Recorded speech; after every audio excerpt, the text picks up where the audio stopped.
piece of fence post, pretty much. Yeah. Because the sockets, a 32 millimeter socket fit, but when you put it It's too on, thick. it did fit. Well, I just wanted to drive the second seal in, but the socket necks down inside and bottoms out on the bottom of the pinion shaft. So now you can't drive it any further because of the internal design of the socket. So I did I did the next best thing.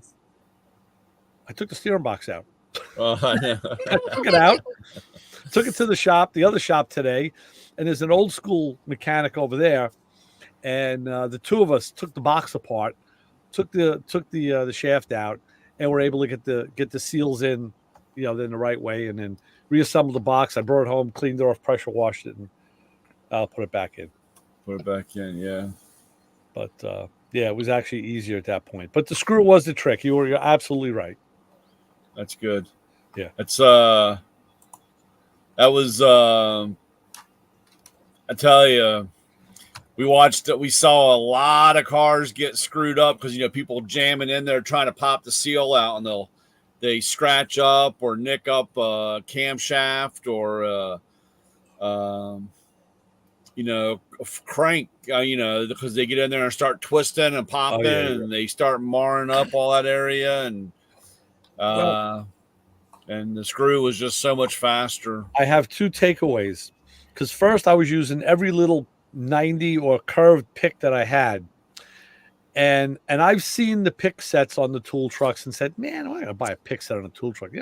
Pick is a pick. Well, the cheap picks that I had that were from Harbor Freight, the handles were pulling off and all. I'm like, you piece of shit pick. Why didn't I buy that pick set? You didn't want to spend the $100 for a pick set. You know what I'm saying? But then I had a guy yesterday bought a pick set and told him I said it's on sale $91.65, and he was like, what? And I said, well, you can pay the regular price if you want. Well, I did bring with me yesterday. I have a Craftsman.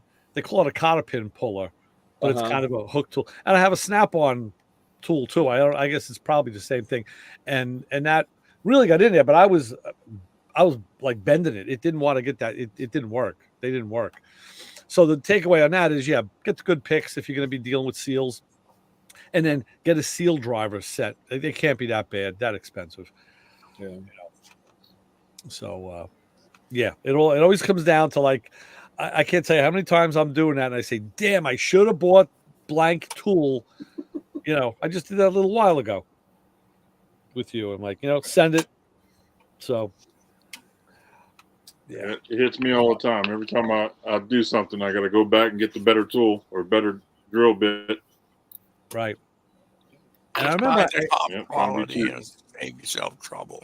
I had to do something years ago, and I did buy 2 or 3 long drill bits, like maybe 6-inch, but they're only I think it was like 3/16. Yeah. They were small diameter, and I don't know where the hell I put them, because that would have been perfect for this job.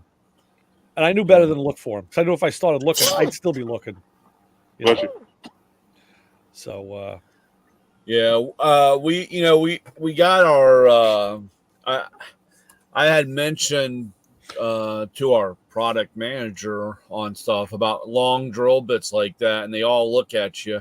I mean, we got the stubbies, which are awesome, but when you need to go deep, when you need to go long and deep, you need that long drill bit. Like I said, the chuck was hitting that shaft. I was like, I'm dead. This isn't going to work. I actually ended up having to go on an angle so I could maximize every millimeter of space. Yeah. But then, I'm thinking to myself as I'm doing this, I was like, why isn't this popping out? Because the first one, all I did, I followed the manual, took the pitman arm shaft, the pitman arm off, and started the car and turned the wheel. And it built pressure in the box, and it just plopped the first seal right out. It didn't pop the second one out. And that's how I got that. When you finally took it all apart, did you see anything like a rust ridge, or did you see some kind of groove, or did you see something that hung it up or kept it from?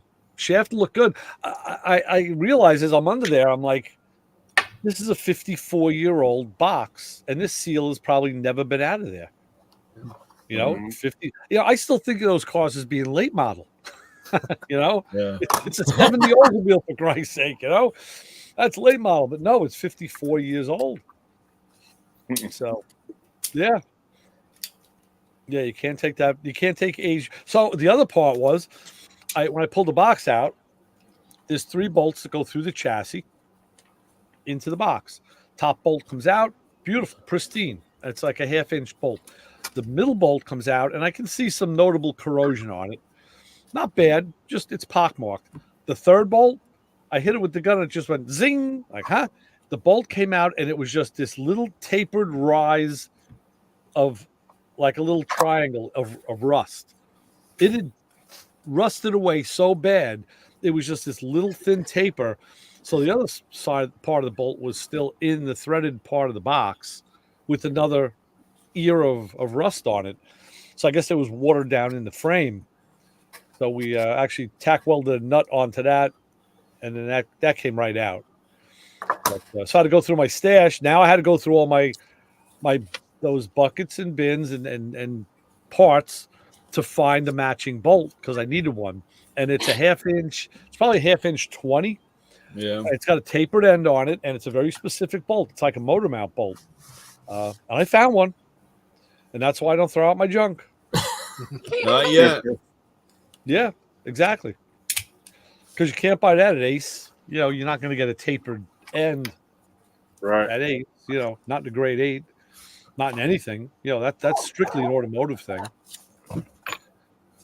So I might have to take a ride to New York before you leave, before you start throwing stuff away, and see what I can get. oh man, I'll load you up.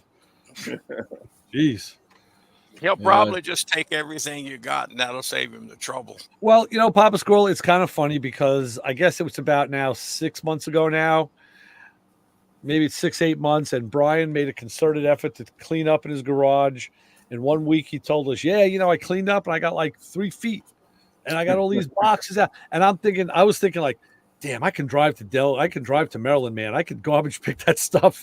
I know there's stuff in there that I want. I was really thinking about it. I did I don't know, I got, 6-7 feet cleaned out. And, like I said, the wife's already marked the space to start pulling a car in. I think about it all the time. I was in my shed the other day looking for some carburetor parts. And what did I find? A stack of Harley-Davidson brake rotors and sprockets. I was like, man, I was saving these in case I built another bike or somebody needed a spare. And I said I should grab these right now. I just left them right where they were. Yeah, you need to clean them up, put them on eBay. Unbelievable. So much, man. Probably Yeah. hot right now too. Well, it was funny because Ray, when you called me the other night, we were standing in line to vote. Oh, okay. Okay. And of course, I'm talking on the phone, and as we're getting closer, of course, they're like, no phones, turn all phones off, no media. It was funny because they had like, a sign saying, no phones. They had a phone with an X through it, and they had a media, like a camera with an X through it, and then they had smoking with an X through it. And Brianna, we were all together. The whole family was there. Brianna, the wife, and I were there. Right. We all met up there. We all had 3 different vehicles. We were all 3 there. Because next Tuesday, Election Day, I have a regional meeting. So I wanted to get over and That's good planning on Matko's part. Yeah, well, don't even start. Yeah. So we'll continue this later. Yeah, we will. And so, make a long story short, the phone rings, and it's Ray. Hey, Ray, and the wife gives me that look. Oh yeah, and I'm like, it's all right, it's all right. Of course, when me and Ray start talking, me and Ray are talking, So we're going. I'm like, yeah. Of course, we're edging down, and there was a line, And of course, Brianna saw the sign, and she thought it was funny. She goes, "Oh, I can't vote." And Jenny goes, "Why?" She goes, "I smoke." because the way the sign was. So it was just funny. So we're all, we're all laid back, relaxed. Everybody's walking around very tense. It's serious business. You know what you're doing. What's the big deal? So we get in there, and of course, I walk in. Of course, you know me. I got to be difficult, and so they first the wife went in, and she's standing there, and I happened to get the guy next to my wife. Oh. Okay. And so I hand him my ID, and he goes, "No, sir, we don't need that." And I said, "Well, I want you to know who I am." Right. And she goes, "No, we don't need to know that." Yeah, we don't need. He goes, "I need you to verify your name." And I said, "Here." And he goes, "No, you need to tell me." And I said, "Why don't you look at my ID?" Yeah. And of course, I get the side eye out of Jenny, she's giving me that side eye. Yeah. So at the same time, he says, "Verify your address." So we both say it at the same time. Oh, wow. And of course, he looks at me like, "You're being a smart ass." Yeah. Copying her. And I'm like, "Well, this is my wife." Yeah. We have the same address. Right. So we go through all that, and I missed all the fun. Of course, he's like, "You need to put your license away before you lose it." And I said, "Well, I think you should see who I am." Or, I had to throw my 2 cents in on that. But oh God. So then we go over, and they ask if you wanted the paper ballot or computer. Oh, God, no computer. And I asked the wife, I said, "What are you doing?" She goes, "Paper ballot." And I said, "Okay, yeah, I want to do paper because the line's too long for the computer." So I had this really nice lady. She's like, she asked me for my number, and she's showing me, my number is 71 and the ballot's 71 and this. And I asked how many different 71s there were. And she said, I was the only 71. And I said, "Are you sure?" And she said, "Yes." And I said, "Okay." And she goes, "Now, remember, you have to color in the circle. No checks, no lines. Yeah. Stay in the circle." And I said, "Oh, man." I said, "Okay." And she goes, "What?" I said, "All right." I said, I think I can stay in the circle." And she goes, "Okay." And then she goes, "All right." She goes, "You can pick a table over there." And I said, "Oh, excuse me." I said, "Do we have any crowns?" And she goes, "Crowns?" I said, "Yeah, we're coloring in circles, right?" And man, the wife just walks away, dude. That was it. She had enough of me. Right. She's like, you are on your own after this. Yeah. You sound just like my wife. Yeah. She can cause trouble by a smart ass remark. So I was like, she looked at me, and I was like, "Hey, relax, man. We're all, we don't have to be so serious. Right. Just relax." Right. And she goes, "We have pens over there." So I go over, I take care of my business, do my voting. And then of course we got to load it in the thing.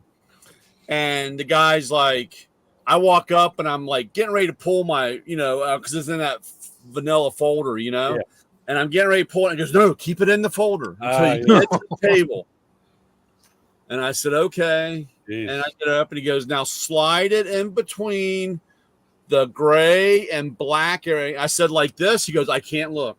I can't look. I said, "Well," I said, "like this." And I said, "Oh, I said, is this colored in enough? Is this circle okay?" He goes, "I can't look." Oh, God. And I was like, "Well, I just want to make sure it's colored in right." And he goes, "I can't look. Just let me know." And he goes, "Insert it, and you'll see a flag, and it'll say that you voted." Yeah. On the screen. So I'm sitting there, and of course it comes up, and it comes up, and he's like, well, I said, "What?" And he goes, "Well, what does the screen say?" I said, I don't know. I can't read." And he goes, "What?" And I said, "Is this one?" He goes, "I can't look." And I said, "Yeah, it's got an I vote there." Yeah. Oh, great. So, but I was upset because once again, we had the Spanish version. Oh, you'll vote. Yeah. So I was upset. I asked where the American table was, and right. Nah. No. But So that was I was allowed out for that. I will not be allowed out for another 4 years. So, Right, you're gonna be kept in. Yeah. So anybody wants to go voting, it's a fun experience. I've Please been come seeing along. lines at the early voting places. We just go election day. It's never a problem. So Yeah, Yeah, no, I went last week, no problem. And yeah. I went back and forth because I figured on Tuesday where I'm at in my route, I'm very close to my voting location. So I figured I'd just go out there in the middle of the day. right. But I was like, man, I really just want to get it over and done with because with the with my regional meeting, I just didn't want to have any issues. I don't know about where anybody else is, but by here, they've been reporting like record numbers of Yeah, turnout. we are. We it's the same thing here. Good. That it's been. They said we surpassed the COVID numbers or whatever in the voting. Too hard to do. Huh? That can't be too hard to do. Well, I mean, for I think they were saying overall we've gone past. I mean, we've had a lot of turnout here. I mean, it's been yeah. My mom went a week early, so I mean, Yeah. she keeps going. She went by and she said the first day they had it, first day it was open, it was there, and like I said, she was a week early. So, Well, so just to circle back a little bit on the steering box problem, the other takeaway is, and this is one that everybody should pay attention to, if you question something or you're not sure of something, you just think there's another approach, call your buddies, call people and see what somebody else says. They may just know something you don't. And you know, people need to do that more often, I think. You know, And to do that only takes a few minutes out of your time. But if you mess up, now you're in a whole problem. And you might get them. You might get their wife pissed off too. You know, you might get them. oh well, you're all at Ray. I got a package from you today. Yes, you did. Yeah. Yeah. Now it's yours. Tag. I know. Right. I told Jenny she goes, what did Ray send you? Because it filled the whole mailbox. We had a different mailman. The mailman, if it was Lester, he would have brought it up to the house. Yeah. But the person that did the mail today, they just put it in the mailbox. Right. And she goes down there and she goes, I don't know what Ray sent you, but it took up the whole mailbox.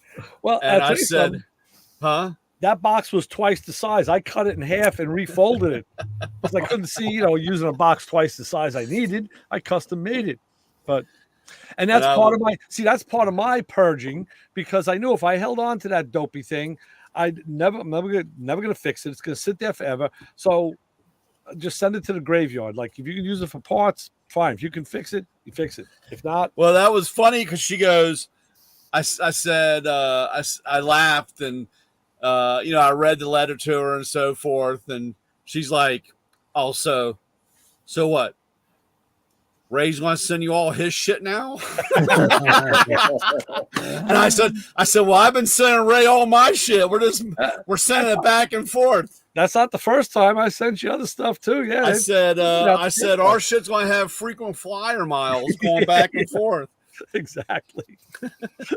And she goes, "Oh," and I said, I had like 2 more I was going to send you. And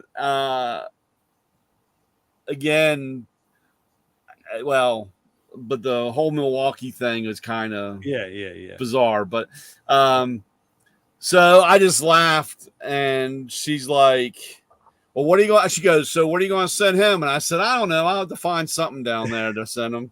Well, I'll tell you something. The fella stopped by yesterday morning who ordered that ratchet, and he was happy. He was smiling, and he was nice enough to even paid me. Wow! All right. Damn. So if you want, I can Venmo it to you for whatever how we do it. Well, I got one more box here with your invoice. Right. Okay. and Yeah, we'll just do it that way. Yeah, this was on a separate invoice. So I just sent that so that you can get money from them. Right. And Right. you can make you could be the. So, he's telling me, he looks at it, he goes, damn. He goes, he's got his name and address on here and everything. I said, listen, dude. I said, you try and get this thing serviced to you, you're out of luck. I said, no one's going to talk to you. I said, they're going to look at you like you're an alien because this doesn't exist. I said, and you know that already because you've already asked. I said, my guy, on the other hand, takes care of people who do the right thing. I said, he won't sell to his guys. He says, oh, why? Because they'll be hanging off it like a barbell. I'm like, you got it. He goes, not me. He goes, no. This is a fine, delicate piece of tool right here. I'm like, now you got it. It's a tool. I said, now you got it. Now you're. Yeah, okay he'll now. show up next week. I might as well send you a kit, and you get all pissed off rebuilding that son of a bitch. Yeah, right. So Yeah. that went over very big too. He was very happy, very, very happy. I had a guy that I'd sold one to, and I've noticed that he's using it more and more. And I pulled him aside and told him that this isn't for everyday use. And he's like, yes, Mr. Brian. Okay. Yeah. True. Very true. Very true. Because he's like, but it's so nice. It is. But for any other use than what its intended purpose is, it's 17 inches long, so it's kind of cumbersome if you're just taking out a little bolt or something. There's no reason you'd use that. I mean, years ago on a Snap-on truck, the guy, he had these ratchets. They were bundled up in a vase, like a bunch of roses, and they got to be 17 or 18 inch long 3/8 drive ratchets. And I said to him, "Wow, what's with this? Is like new flower arrangement?" And he says, "No, I got those on special." And I said, "Special?" I said, "Oh, geez, this is a long ratchet. How much?" And he was like, $99. I was like, $99? I said, "Do they work?" He's like, yeah, they're brand new. So I took one right away, and then I hunted them down the next day at the next shop. I took another one. I said, I gotta have one at home. I said, for that price? What, are you kidding me? Yeah, it's a hell of a deal. If it broke, it would be worth it, But Yeah. And you know what? It in each of those toolboxes, it rarely comes out because it's 18 inches long. Like, it's great for you if you're down like in an engine bay, or you got to get up from under the car, and you just want to get on something and work it out. But you're not in that position like every day or all the time. So yeah, but sometimes you have a tool just because it's not used every day. You want it when you need it. Exactly. That's exactly right. Those are the specialty tools.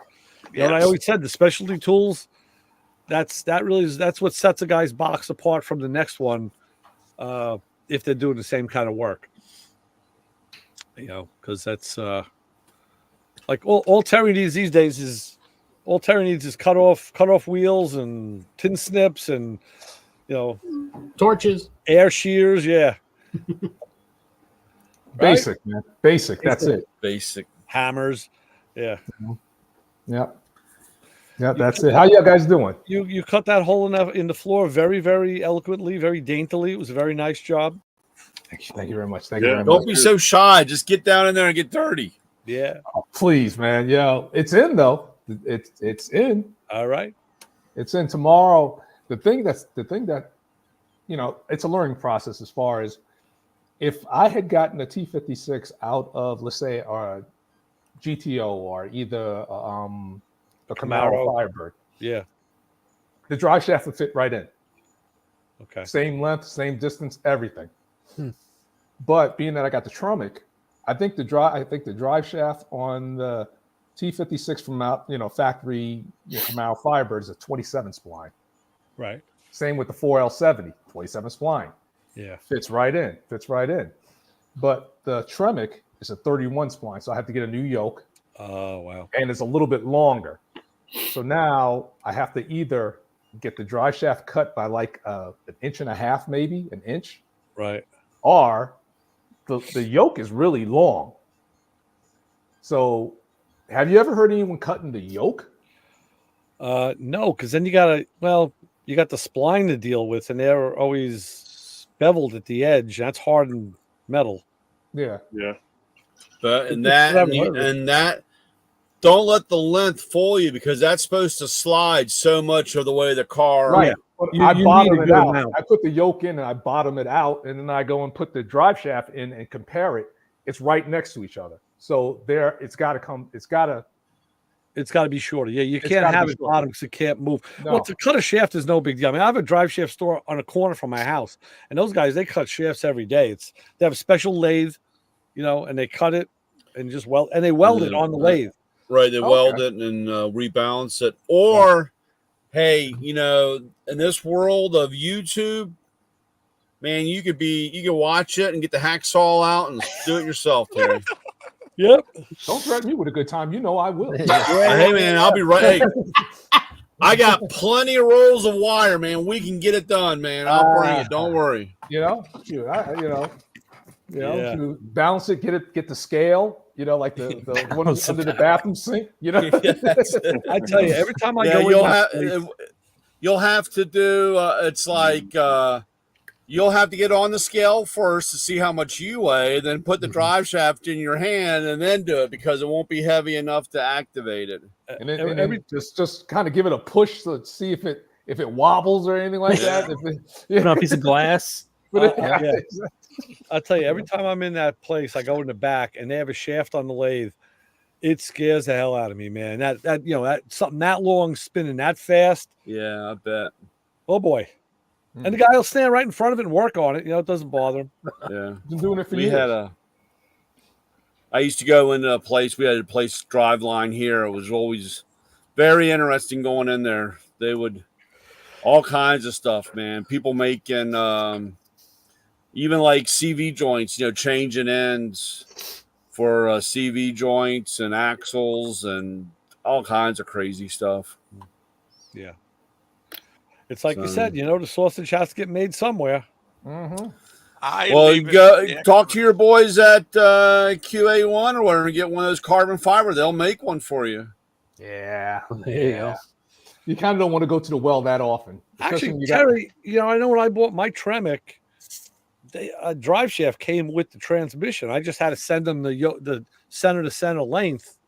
Yeah. If you go to like some of these companies where it's like a one-stop shop, they give you the drive shaft and all that. Yeah. Right. Yeah, but that was for a GTO. Well, mine, yeah. And what you're talking about, the Trailblazer SS, right, Terry? Yeah, I'm doing Trailblazer SS. That doesn't exist, right? They don't really 6 speed. That doesn't exist. No, but I'm doing a serious video on it because a lot of people don't know that there are different Tremec, transmissions. You got the Tremec transmission where even just the different style, the tail shaft you could get like 3 or 4 different style ones. The one that fits best in that Trailblazer is the one from a Camaro, so they call it the Magnum F. You gotta let people know that, and then when you get the Magnum F, you got different variations as far as the gearing. You gotta let the people know that. So it's gonna be You can't change the shafts on them. Can't change the ends. What? Well, I'm gonna drop down to a 27. We're just talking about the tail. The tail shaft. Yeah, I thought you meant the output shaft. No, you can, but I ordered it because I knew that's the one that's in my Chevelle. That's the one that's in my '69 Camaro, and so I figured that one, and it best fits up because like anything else, then you have to deal with the multiple locations of the shifter points and all that. But the one that I got, the Magnum F, it's right at the end of the tail shaft. Well, we don't worry about where the shifter goes because you're really good drilling holes. No. We got it all in and everything. It's and the TIC Performance. The cool thing about that TIC Performance, first they sent the close ratio shifter, but then they also have a shifter where 48 different positions. So you can move it forward or back or either around 1, 2, or 3 inches to the right, to the left, forward, or back. And then the knob itself, it turns. So you can clock it any way you want. It's a trick piece. Wow. Is that the one I saw on Sam's garage?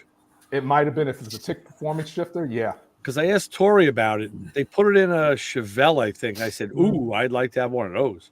Oh no! If you have like the Chevelle, they had the Muncie where it's close to the driver's side. It's not right there in the center. Right, that's correct. So if you want to retain, like the originality as far as like putting the center console in, yeah, that one it'll put the shifter right where you need it. You got 48 positions. Right. It's really cool. There's going to be a video. You'll see what I'm talking about. Woo. So because I like it to sit down, put my hand down, and hit the shifter. Right. Yeah. And that's it. And so it's kind of funny. Last month I was driving my car, and my stick does fall right in my hand. But I noticed I was shifting. I said, "Boy, it feels like I got a little play in the stick, almost like the stick is loose." That couldn't be, And then I got home and I pull in the driveway. I shut the car off and I get my head down there and I look and like, son of a bitch, the 2 bolts came loose and it was the stick actually loose. Yeah. I'm like, I better tighten that. Yeah. But no, it's funny how stuff like that loosens up. Luckily it was there instead of like as soon as you pull in and you go to put it in the first gear and the handle comes off in your hand or something like that. Well, the good thing is actually the bad thing. And that is the 2 bolts that hold the stick onto the stub. They can't come all the way out because they hit the inside cup of the console. It's so close. So I had taken an Allen key. I forget what size it is. I think it's a little smaller than a 1/4 inch. And I cut it down so that like the L part of it is like a stub. So I could get in there with it and actually tighten it without taking the console out of the car. So yeah, it has its own little safety feature, but it would get pretty loose by that point. Yeah. But I said, but it was funny. I said, well, boy, so much for diagnostics. Boy, that's what it felt like, and that's exactly what it was. Well, at least you're lucky enough that you weren't downtown San Francisco and you go into the VA and you shift and the whole shifter breaks in half. That's good.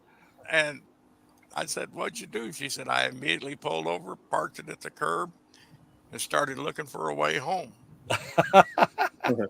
Taxi, Uber. Right. Not to where we were living, which was 80 miles away. Wow. So she got tired of waiting and she looked at it and said, "I wonder," pulled the console off and looked down there, and part of the shifter was there. And she figured, if I put on a glove, I can shift this. Yeah. Without. And she did. She drove it home in 3rd gear. Well, 1st, 2nd, and 3rd. She got back home about the time I got down to San Francisco to pick her up. What type of car was this, Pop Scroll?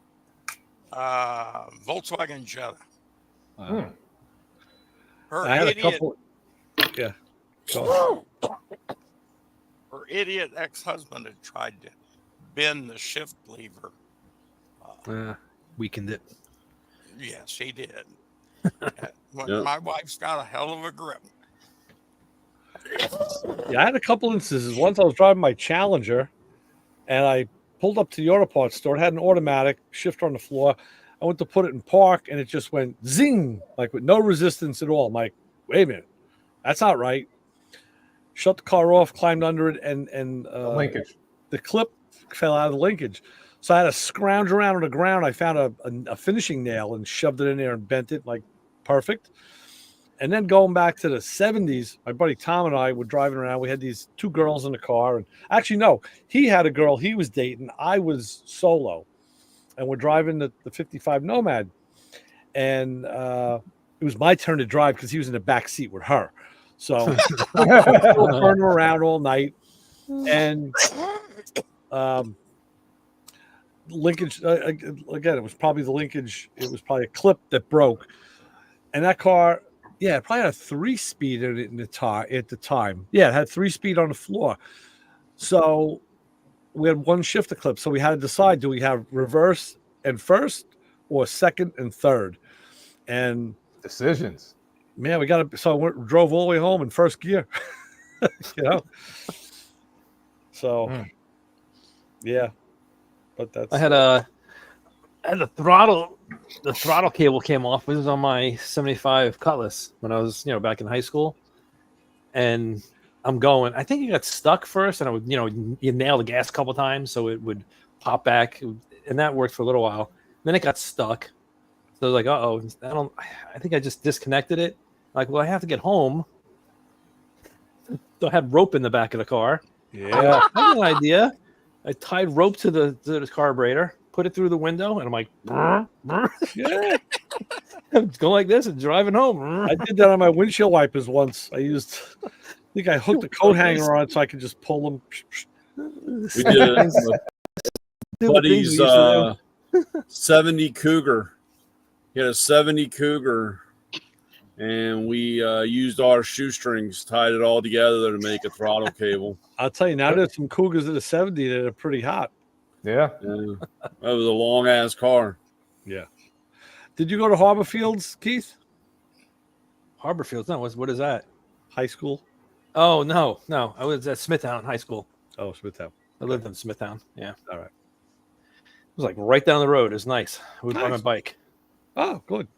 Cool. It was downhill going there, and then coming home was a pain because I had to go. I would imagine it would be uphill coming home. Yeah, uphill both ways. I had to go. Both ways. Yeah. Oh, that's funny. Wow.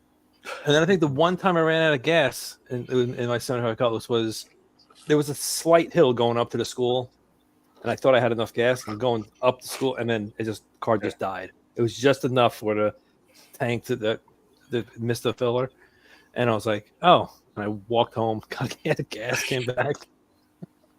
I actually ran out of gas at the pump a couple times. Yeah, me That's too. not bad. Just got so lucky. Now I fill all the cars at half tank now. Half tank, they're getting filled. Yeah. I don't take any chances. Yeah, I ran out of gas on Alligator Alley 3 times, I think. Oh, really? In my GMC Typhoon. First time going down to Miami, and I thought I could make it. And if you don't stop at the gas station right before Alligator Alley, and you're done. There's only at the time I think there was one gas station in the middle, and it was like I would not take chances. No. And I'm like, I can make it. And I got around this turn, and that was it. It was like I got onto the other side of Alligator Alley, and it died. Luckily, I had a friend follow me. We got in his truck, bought a gas can, bought some like 2 gallons, put it.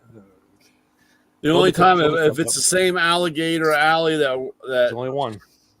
We were coming through there, and they were having a space shuttle launch, and everybody stopped on the road, and I'm like, this is not a place to stop to watch, and people are out to see the space shuttle. I mean the rocket launch.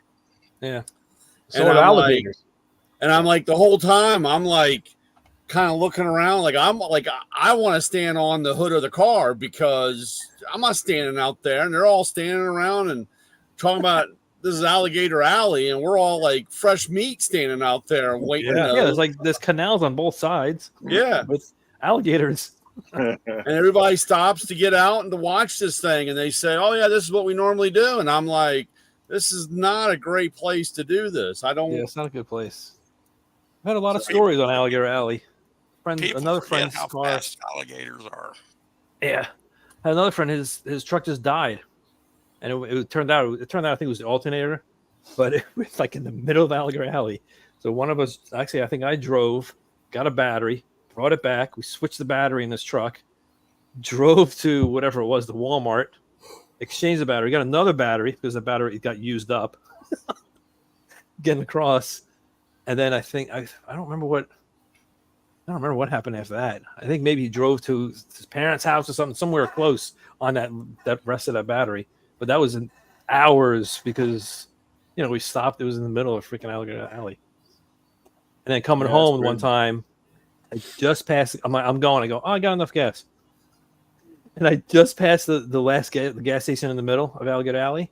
I go, and the truck's like, I'm looking at the gas gauge. I said I still had like an eighth of a tank.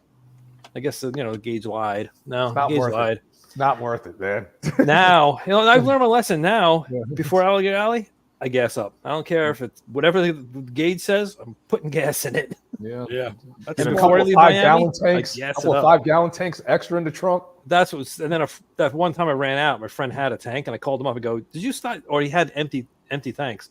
Like, did you pass that gas station yet? He goes, "No." I go, "Can you stop and fill up and bring me those cans?" Like, sure. And he came over, and there's pictures of me putting gas in the car on the side of the road. Get over to get across and get gas. Lewis, pay no Jeez. attention to any of this for when you're on the road, like doing road trips. Just pay no attention to any of this. This didn't happen. Hey, Yeah. It's all made up.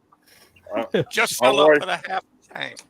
My wife Yeah. knows me. She makes me stop at the gas station. She's always checking the needle. She's like, "Oh, you better stop." Yeah. Just You know what carry- stinks? I looked at I went to move when the hurricane came, I went to start up the motorhome, make sure the motorhome, I'm like, oh, the thing has 50 gallon. It's supposed to has two 25-gallon tanks.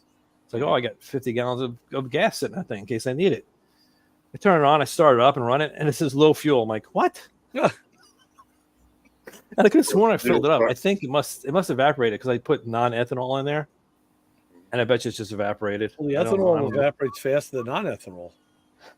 But it also could be a level sensor that's bad too. You know, I don't know. I got to go fill it up and see. Or you have a neighbor that really knows how much Yeah. gas you have in there, and he's for the last month and a half he hasn't bought any gas. right? Yeah. Off. I don't know. It'd be Because real I know difficult that to now, siphon. Keith. I want to be your neighbor. Yeah. Yeah, you got 50 gallons in it. Yeah, but the tanks on the motorhome are on the bottom. It'll be really hard to siphon gas out of that thing. That's what you allocated. You'd be surprised how much a guy would suck on something to get some gas. Yeah. It's almost like a Hey. turkey addiction. Yeah, You're a non-ethanol too. It's expensive. You get a crackhead boy. He's professional. That's No. right. God. Yeah. Need I that don't fuel. know if you saw how much pipe there is there. I don't know. It goes down. It's like, wow. I don't know. All right, guys, time for me to bill. All right, I Jim, know, thanks for Jim. hanging out with us. Hey, Jim. Take care, guys. All right, Jim. Take care. Yeah. Oh boy. Yeah, I got the batteries. I got the battery charged and hooked up and pumped the gas a couple times. Well, it has a small electrical fuel pump in it to prime the carburetor, I think. Yeah. And then it started right up. I was like, holy cow. All right, cool. And I gotta that's this weekend's project. Go take it to the gas station. Wow. Go fill it up. What size do you have? What size? Motorhome. Oh, it's a 26. It's a GMC motorhome, 1976. Oh, wait a second. The old- that's the one that I like. He's got the one the only mobile home that I want. Yeah, that's the only one I want too. That's why I got it. It's 76. The Oldsmobile 455 has the Toronto front end on it, basically Yeah, front frame.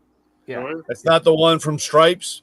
That's from Stripes. Yeah, This from is Stripes. Stripes. Yeah. The what's it called? EM10, EMC. Metallic P family. No, that's the Oh, What you is got to that show us thing? a picture of it. truckster was from family. What's it called? From National Lampoon. National Yeah. Lampoon's No, I think it not is. that one. Nah, what do they call that? The project song? I forgot what it's called, but that's the one. That's the only motor. Well, the only motorhome that I know is the one from Stripes. Yeah, that's it.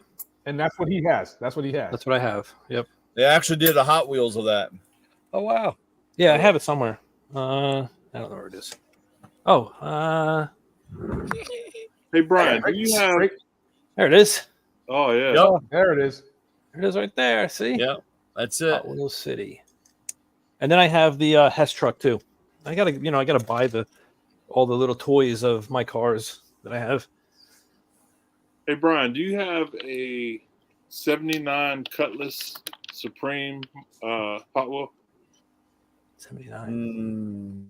Did they make such an animal? Well, we just got a '79 Camaro back in the shop today. They got to work on now. I don't know. I had to look around. 228. 79 Cutlass. Yeah.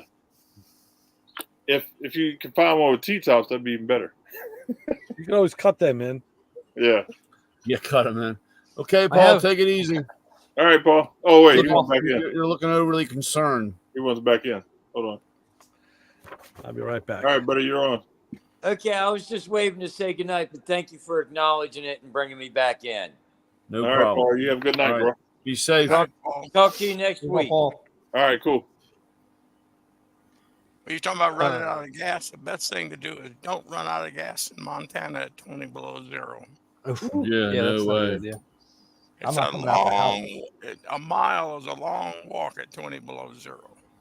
I'm not coming out the house at that. No. So hey, when I was driving truck, I got to the point where you really got to follow those signs because they'll tell you no gas stations for 30 miles or 40 miles. You really got to listen to that. Yeah. Yeah. Yep. Last chance gas station. Yeah. I used to see that in cartoons, but They mean it for real. Yeah. It's for real. Or Or the one that says Long Bridge. Yeah. With that box truck hear that that. I've made into a motor home, half a tank. Always fill it up at half a tank. Yeah. I got out some places where the gauge was hitting the E, and I'm looking at this thing going, I am not going to push a 28,000-pound vehicle. So Yeah, when it's you easier. run out with a diesel, you got to prime the pump. You got That's to not man, good, it's yeah. hard to get it started. Oh God, yes. So I decided the easiest way to do it is never run out. Yeah, I might add another tank. I got a 65, I think, on here now. I think I'm gonna add another one. You're 15 gallons more than I got. My truck only has a 50-gallon tank, so I always try to fill it up.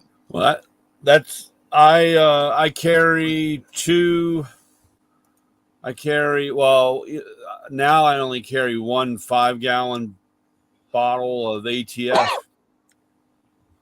because I ran out of fuel one time in the tool truck, and there was nothing around, and walked into the grocery store and bought a thing of peanut oil, two 2 gallons of peanut oil, filled it up and primed it and got the thing started and drove it home.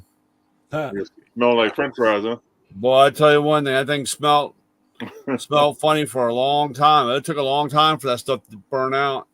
But back in the day when I worked in a diesel shop on diesel cars, Mercedes, old Mercedes. That's what all we ever used was ATF. When you change the fuel filter over, you filled the filter housing up with ATF and primed it. It's a faster flowing, lower flash point. And so after that, I've only had to do it one time where I ran out and filled up with ATF and got me where I needed to go and back on the road. So it's easier. It doesn't go bad like diesel fuel. You don't have to worry about it stinking, smelling, or whatever. It's easy to keep. And That's transmission flow, right? Yep, just regular ATF. I just carried it was like it might be a 5-gallon or 2.5 gallon or whatever jug. Mm-hmm. So now when I have my trucks, maybe once every 6 months, I would fill up with biodiesel to help either clean out your system a little bit. Yeah. During the wintertime, I run kerosene. I run a couple gallons of kerosene in mine. Mm-hmm. Keeps it from gelling up, and it's a good cleaner. Yep. I would run ATF, but around here, if the DOT got you, because your fuel will turn red because of the ATF, and they will check it. Then they'll say that you're running heating oil or farm use, because that's what they use to mark non-taxed fuel. Yep, they would jam you too, boy. Oh, they would jam you up in a heartbeat, dude. So I run kerosene. My old truck had a sight glass on it, and I can't even tell you how many times I got pulled over, and the guy would walk up, and you get all, you're like trying to get all your information and all your shit together, and he get up to the part in between the cab and the box. He stick his head in there with his flashlight and say, "Have a good evening," and walk on. And you're like, "You son of a bitch!" Get you all worried. Yep, we got you all sweating, baby. Yeah, they don't do that as much as they used to. Of course, my truck now says non-commercial, private motor home. All these words saying I don't do this commercially. Yeah. Well, like I said, a couple of years back, they had they got a company here that was running home heating oil, and so that's pretty high on their lookings around here. So they we check that. So, but I run during the wintertime. I usually put a couple gallons of kerosene. Well, in Montana, DF, There you go. that's the motor. Wow, with the boat on the side and everything. Look at that. I didn't see that. First time Jeez. I saw one of those, I was scuba diving in Texas at a lake. Look at the size of It's that like- windshield. Jeez. That guy pulls it in, backs it up, levels it all from inside, sits down in the driver's seat with a drink. And all of us that are, camping there and doing all that on a rock said, we ever get one, that's what we want, where you don't have to do anything but back it up, level it off, and get your drink. Is that motorhome easy to drive? Unmute yourself, Keith.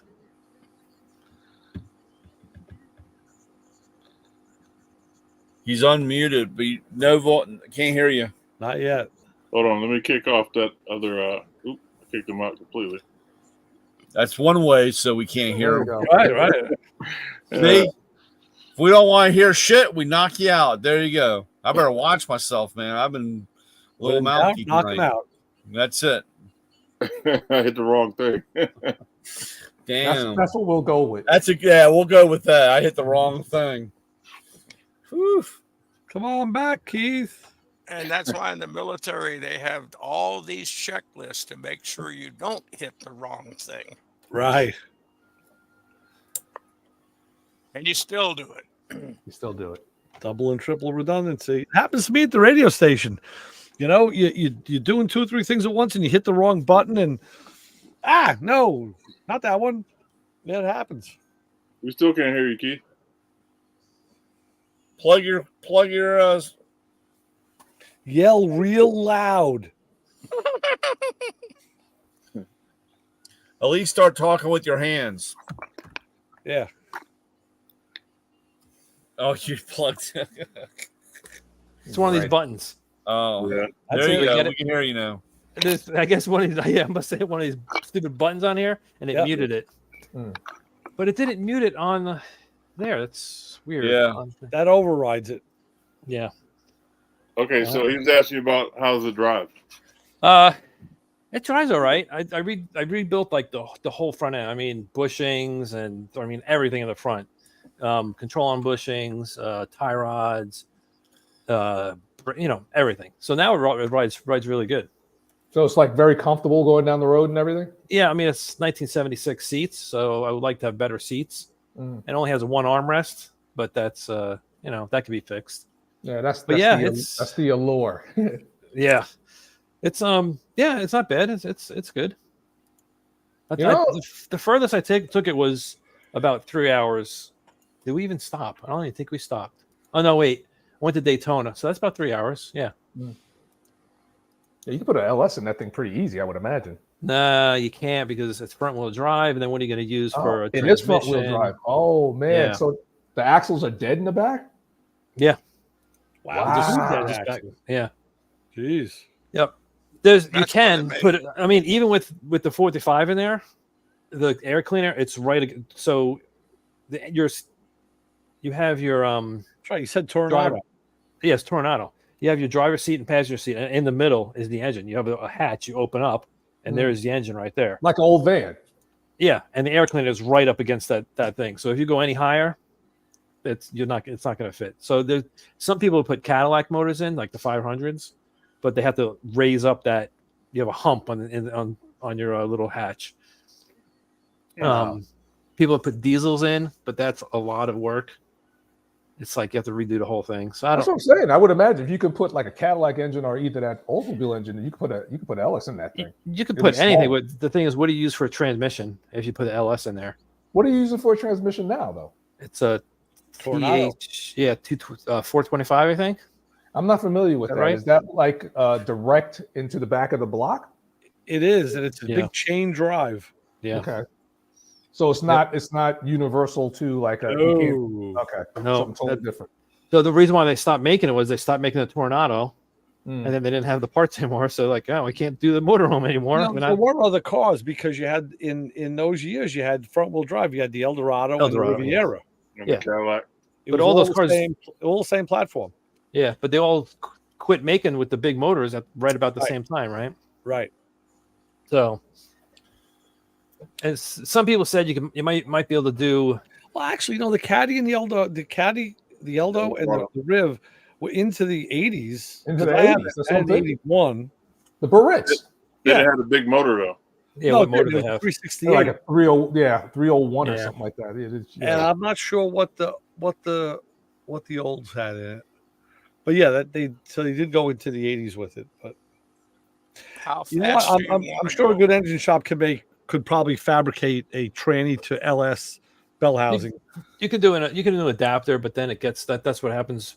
But then again, you get into messing up the hump. Or what the other people have done is raise the body up, Oh, but like because there's like little like hockey, like half a hockey puck uh-huh. to hold on the frame, and then the body sits on top of there. So you just raise that up a little bit, and then you can just go around, and that gives you a couple inches. Or we could do an Art Morrison frame and Yeah, you know, yeah. Yeah, Fat you know, man frame. see the front Like a- frame. I mean, you could take a Tornado frame and then mock it all up and get the LS put on there, and then go slide it under. slide it under, and while then you're there at you it, might as well get like a 6-wheel drive, you know? Right. Like the old van with the three axles. Yeah, then you have the drive shaft all the way to the back. I don't Mhm. know. Trucks do it. Yeah, but this RV, it's so low to the ground, and that's why it's so low, and the whole thing is all Oh, flat inside. yeah. You walk Get a up, flat- you're right Yeah, there. get a flat drive shaft. Just run the drive shaft through the center and just have a hump. Hump, Just a hump over the center of the. just a tube going right through. Like the Kids, Corvette. don't touch that spinning thing. Yeah, Right. yeah. Exactly. Just ignore that spinning thing behind the curtain. Or you could put motors back there. No. Won't even start. I Well, can't we'll even have go there. None of that. There is a guy that made one electric. I mean, like that's course there is. ridiculous. I don't remember what he used. I think he took a Mach E apart, and he used all the internals of that, and then made it still front wheel drive. We put the Mach E and it's electric, and he's like, "Look, it's driving." I'm like, "All right, go for a trip. Mm-hmm. Yeah, have fun. Where are you gonna go?" Right. I haven't seen much of that project lately. Taking that beautiful piece of machinery and So it's kind of turning it funny. electric. So did you put that boat on there, or was it like that? But yeah, it's no, it was like that. It was before I And owned you it. still The guy bought it. before him, huh? And you still bought it. And I still bought it. I yeah. like it. I say keep that. It was boat on there. unique. I Yeah, like well that. I saw now a picture a couple of years ago. A guy had like the start leading. There was a van, and the guy had like the image of a CUDA on the side. yeah, I've seen that. Yeah, that was kind of cool. That was neat. It's a wrap, and the wrap is starting to deteriorate pretty good. It's all coming off, and I don't know what the rewrap it. No big deal. I don't know. It's a lot of money. Yeah. Painting is going to be a lot of money too. So I don't know. I think from what I've seen, like I took some of the wrap off in spots, and I think they sanded the whole body down and everything. So the original paint isn't under there; it's all screwed up underneath. Mm-hmm. So it's gonna. I don't know. But see, luckily that car is in a category where it doesn't matter what the paint looks like. You see it rolling down the road, you're gonna look. Yeah. You got to Those appreciate are it for what it is. collector's items now. People are buying them because they want them for Redoing them. Yep, redoing them. It's like, yeah. Why not want them to use them? That's the way I look at it. Yeah, there's a lot of companies opening up, restoring those, because so many people are buying RVs and stuff like that. Yeah, I think there was like 16 or 18,000 made, and somebody said they it's like some registry. There's like 8,000 still on the road. I'm like, that's pretty good number for It is. ending the run in 78, I think it's 'Cause I'm ended. sure the gas mileage isn't great. Oh no. That killed it, and I bet you I know what else killed it. Probably just sitting in someone's backyard. Up to the bar in a brand. Well, that's the only thing that rots is the frame, because the frame is the only thing that's steel. The Right. the body is the bottom of the body is not fiberglass, but SMC, Mm-hmm. and then the top part up is all aluminum. Yeah, but if So the make frame it like rots, where can you a, get another frame from? Make it like what was those other aero stream? Polish that thing up. Just strip it down and polish the stainless. Polish the stainless? aluminum. Yeah, Like an Airstream. Yeah. it's an Yeah, like Airstream. an Airstream. That would be it right there. We'll get Yeah. you a white hat with a purple feather in it, and you could be a pimp daddy. Yeah, but then the Too much front, work. the whole front front is fiberglass, and the back is fiberglass. You'll have be a lot of fiberglass pieces that you would have to change around. You ever see that guy on social There you media? go. Already denying everything. Just, come on, Keith. There's a We guy gotta on get that social shoulder. media. Get your shoulder in the shape, rubbing that thing down. Yeah, Yeah. I'll be good for it. Yeah. There's a guy on social media that has a trailer like a camper, and somehow he put it on top of a frame, so it looks like a camper's loose. It's one of those old. You seen it? Yeah. It's Farm like a truck in regular. Asian. It looks like a Farm truck in trailer. Asian. It looks like an old camper that housed like maybe like a one-room camper, silver, and I guess the windshield is the front window, and he even got the gas tanks on it, and it looks like, like the camper left the truck and just driving down the road. It's really funny. That's to say isn't that those two guys, farm truck and Asian? I don't know their real names. Whatever. It could very well be. It sounds like something that they would have done. They might have done it too, but I've seen some other people do it. Oh, really? And it sounds healthy. It sounds like a race car. Yeah. Yeah, they were driving behind a truck, and then all of a sudden the truck drives away. Truck takes off. Thing's still behind it. I would have been like driving like this, make it look like it's all whopping around, Oh no, yeah, just I'll have the truck behind it. Yeah, there you go. Oh, man. Yeah, that was. Well, gentlemen, I got an early morning tomorrow. I gotta get going. Okay. All right, buddy. One more day. Yeah.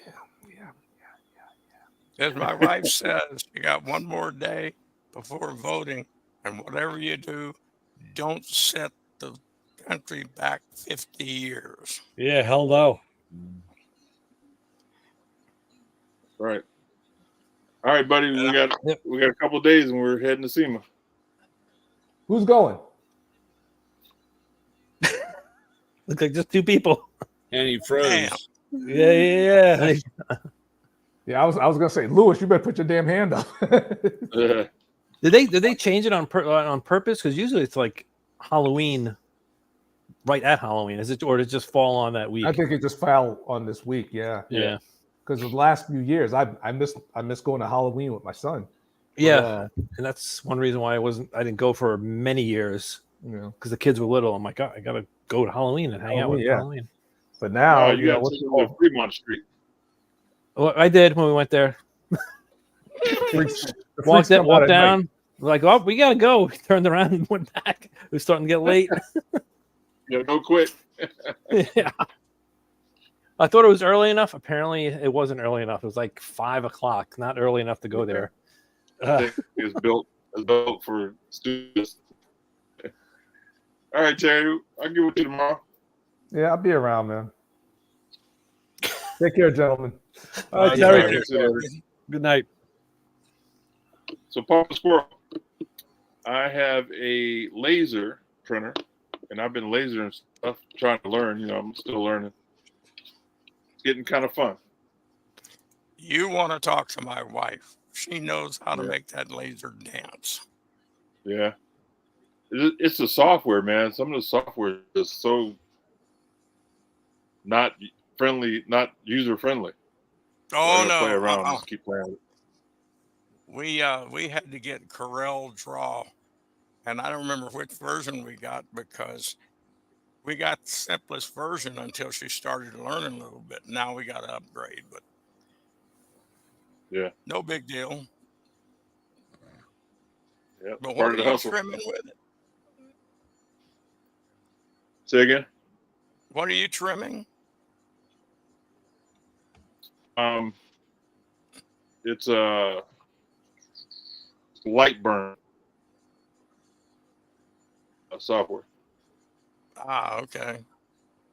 Don't know nothing about it. My wife, I gave that her project and stayed away from it because It takes some learning. I'll tell you that. No joke. yeah, and the trouble is you can forget it really quickly because I've forgotten a lot because I don't know what I know what it was. The medication the VA put me on caused me memory losses, caused me to be pass out at random times and not retain information. And we've made a decision. Any new medicine they put me on, they better give me all the side effects and they better tell me why they're putting me on it. Yeah. Because it's not fun when you fall down the walking. That's why I didn't go to SEMA this year. Because until they figured out what it was, I was passing out about every hour. I'd just be standing there looking at something, and next thing I know, I'd be on the floor. That sucks. Yes, it did. And that's why I wasn't kidding when I told the VA doctors. They asked me, do you do drugs? Yeah. What type of drugs do you do? The ones you guys prescribe for me. Yeah, everything you put me on. Yeah. And they said, well, we're talking about recreational drugs. No, there's no such thing as a recreational drug.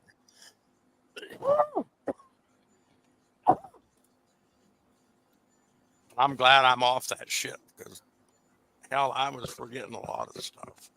Yeah. Still am, but that happens to be age too. That's good. Well, guys, I'm Yeah. gonna jump ship too. My body's still telling me to go to bed. Yeah, it takes a while for that to. So what? So what? That's what I say. Yeah. right. It takes a while for your body to fully adjust, Lewis. You'll get there though. Yeah.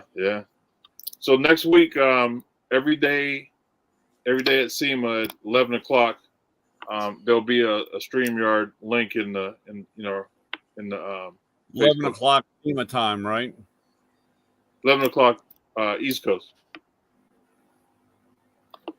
Okay. Because I'm going to do it at 8 o'clock, and it'll be 11 o'clock here.